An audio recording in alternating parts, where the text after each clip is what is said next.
Alô, pessoal. Hoje a gente vai fazer a introdução do capítulo de hidrostática na nossa rotina aí, tá? Hidrostática, no caso, vai ser aquela parte da física que estuda o equilíbrio dos líquidos. Ela também estuda o equilíbrio dos gases, mas no nosso caso aqui a gente vai focar no equilíbrio só apenas dos líquidos, tá? O que vai fazer parte desse assunto? A gente vai estudar a densidade, que não é um conceito novo, né? Um conceito antigo aí, velho de guerra da maioria. A pressão, que é um conceito razoavelmente novo.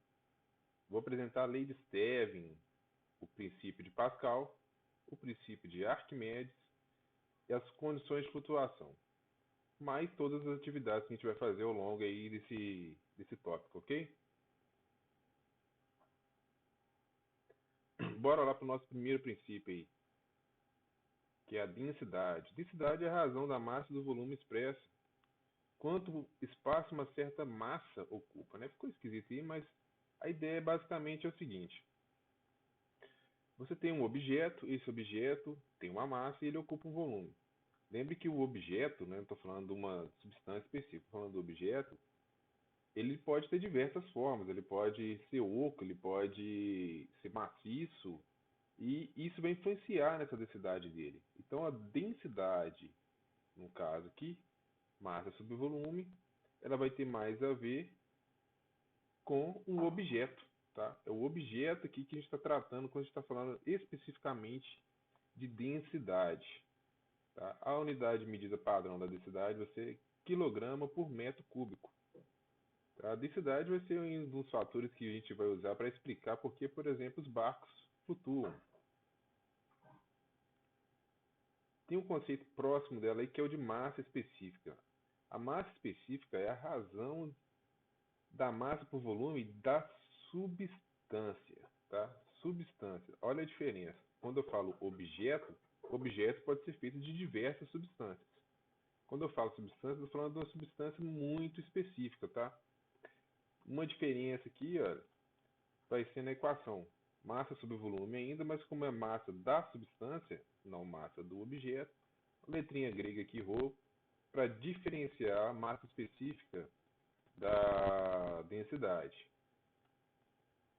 Exemplo aqui, ó, a gente tem algodão 1 kg, o chumbo 1 kg.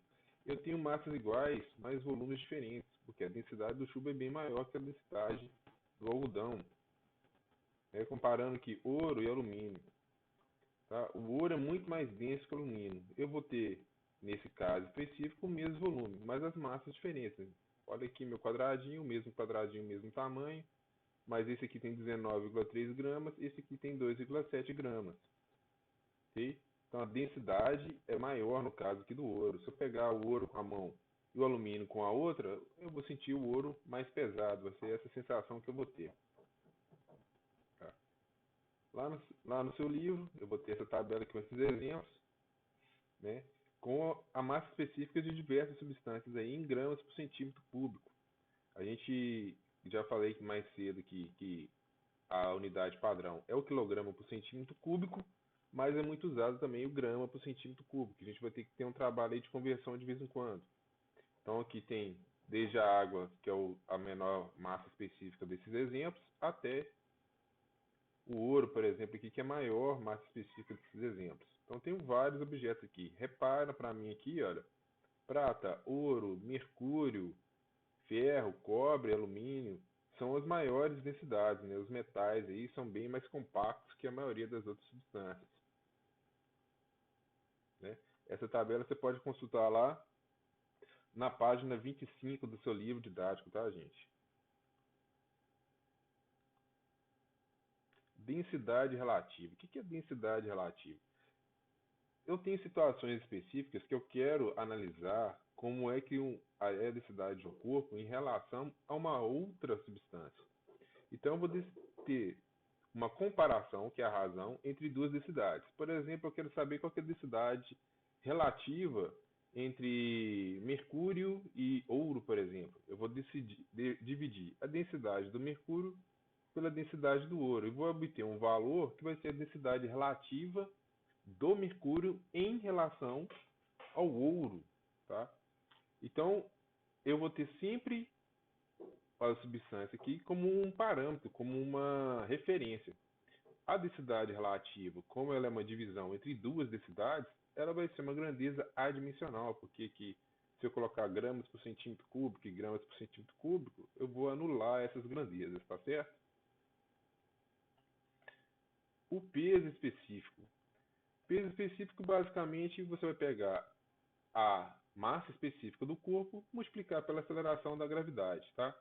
Então, você pode ter ρ vezes m, aliás, m vezes g dividido por v, ou peso dividido por v. Tá? Também bastante usado aí. E para conversão de volumes, né, tenho aqui algumas